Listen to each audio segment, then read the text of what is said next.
Bien entendu, il est très difficile de remonter la piste des rétrocommissions, même lorsque les apparences sont très suspectes. L'atout maître des corrompus est de disposer aussi de tous les moyens pour effacer leurs traces, et leur stratégie est terriblement simple: nier et laisser filer le temps. Une stratégie qui pourrait bien avoir été celle de Jacques Chirac et surtout celle d'Édouard Balladur. Montré du doigt par 2 ministres et aujourd'hui rattrapé par la récente affaire de Karachi, le moins que l'on puisse dire est que la campagne d'Édouard Balladur de 1995, campagne à laquelle l'actuel président de la République fut étroitement associé, exhale l'odeur fétide des pratiques mafieuses propres aux républiques bananières.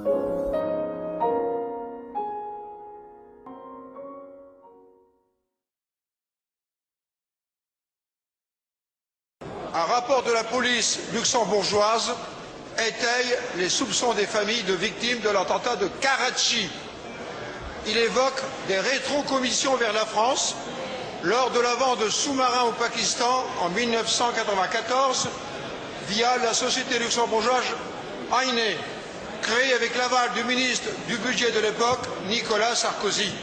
Cette affaire va de rebondissement en rebondissement, elle traîne en longueur et il semble que certains souhaitent qu'elle soit classée sans suite.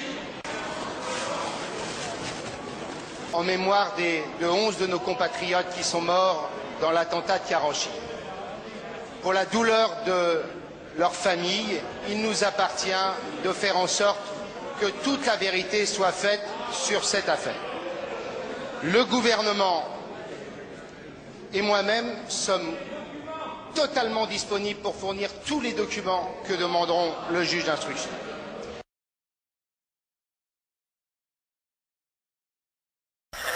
On l'apprend aujourd'hui, le juge financier Van Ruymbeck a fait saisir le mois dernier plusieurs documents à Bercy. Ils évoqueraient un montage financier au Luxembourg par lequel auraient pu transiter dès 1994 des commissions occultes. Le juge a aussi voulu se rendre au siège de la DGSE, les services secrets, un lieu protégé, perquisition refusée donc par le Premier ministre. Il y a un double discours, celui consistant à dire qu'il y a une transparence totale, et puis de l'autre côté, il y a une véritable opacité avec une volonté de ne pas communiquer toutes les informations qu'il y a dans ce dossier au juge d'instruction. Dans l'autre volet, antiterroriste, le juge Trévidic vient de demander de nouveau des documents secret défense. De sources judiciaires, certains sont réclamés depuis 6 mois, sans réponse pour l'instant.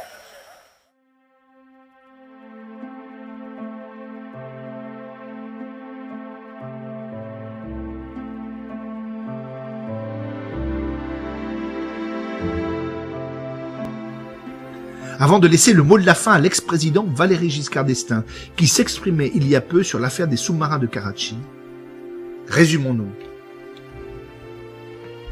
Bien que les dossiers politiques gênant les sceptiques une majorité de citoyens recroquevillés dans le confort illusoire du conformisme et de la bien-pensance, dans l'affaire des frégates, il n'y a aucune théorie du complot, mais bel et bien des faits concrets et avérés. À 3 reprises, des hommes ont admis connaître les bénéficiaires des rétrocommissions, mais se sont bien gardés de les nommer. Pourtant, il n'est pas difficile de deviner de qui il peut s'agir. La liste des bénéficiaires chinois des commissions publiée par la presse taïwanaise en novembre 2005 en donne une très bonne indication, car elle obéit à une règle immuable de la corruption. Le corrupteur doit toujours arroser en partant du sommet de la chaîne de décision. Si des étages supérieurs sont oubliés, la corruption peut être exposée et le corrupteur est en danger.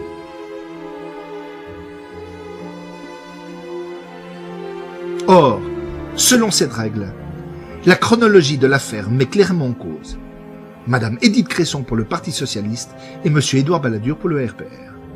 Et leurs principaux collaborateurs, ministre de la Défense, ministre de l'Économie et des Finances et ministre des Affaires étrangères. Et tous ceux qui par la suite ont systématiquement fait obstruction à la justice. En particulier, messieurs Laurent Fabius, Francis Maire et Thierry Breton. Mais que dire alors de la responsabilité du président de la République? Peut-on imaginer messieurs Mitterrand, Chirac et Sarkozy, élus au suffrage universel, et tirer bénéfice de rétrocommissions? Rien ne permet d'étayer formellement l'accusation d'enrichissement personnel. Mais comment alors justifier la croquignolesque affaire Clearstream, qui fit du juge Renaud Van Ruymbeck un bouc émissaire, et plus généralement un comportement qui, bien loin de protéger l'institution judiciaire, n'a cessé de lui jeter des bâtons dans les roues, si ce n'est pour protéger le secret sur des faits criminels commis par des collaborateurs et sauver leur parti politique à n'importe quel prix. Au printemps 2012, les Français auront à se prononcer une nouvelle fois sur le candidat le plus digne pour les gouverner. Il est possible et assurément souhaitable qu'une majorité d'entre eux décide de tourner la page de l'UMPS et s'accorde enfin pour désigner un ou une candidate, certes novice, mais qui mette l'exemplarité de sa fonction au premier rang de ses devoirs. On peut alors se demander à quelle extrémité cette fois-ci le pouvoir aujourd'hui en place serait-il alors prêt à recourir pour préserver le secret sur les affaires des frégates de Taïwan, des sous-marins de Karachi et d'une manière générale sur la corruption, l'affairisme et le népotisme qui règnent en maître sournois depuis 30 ans au cœur même de la République française. Souvenons-nous du président Kennedy assassiné il y a un demi-siècle. Rien, absolument rien ne permet d'écarter un tel dénouement en France en 2012.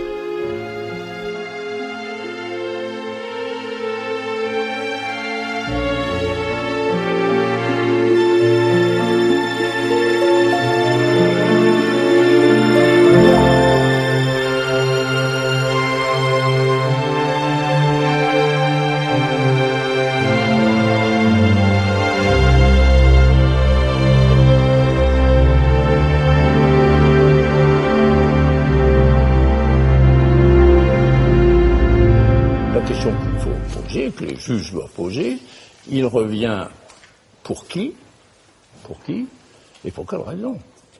Normalement, la commission, c'est pour vendre. C'est donc quelqu'un, mais c'est comme les vendeurs, tout le monde un peu. La rétrocommission, c'est pas pour vendre, puisque c'est vendu et que l'argent revient en partie, qu'il n'est pas déclaré, qu'il n'est pas soumis au fisc. Qu'est-ce que c'est? Ça, pour vous, c'est un scandale. Ah, c'est un scandale, oui. Et comment on peut connaître la liste de ceux qui ont bénéficié cette liste. Des rétrocommissions? Bien sûr qu'elle existe. Elle est où? J'en sais rien. Mais elle existe, puisqu'on la protège par le secret défense. Si elle n'existait pas, on n'a pas besoin de la protéger. Or ça, le secret défense n'a rien à voir avec cette rétrocommission.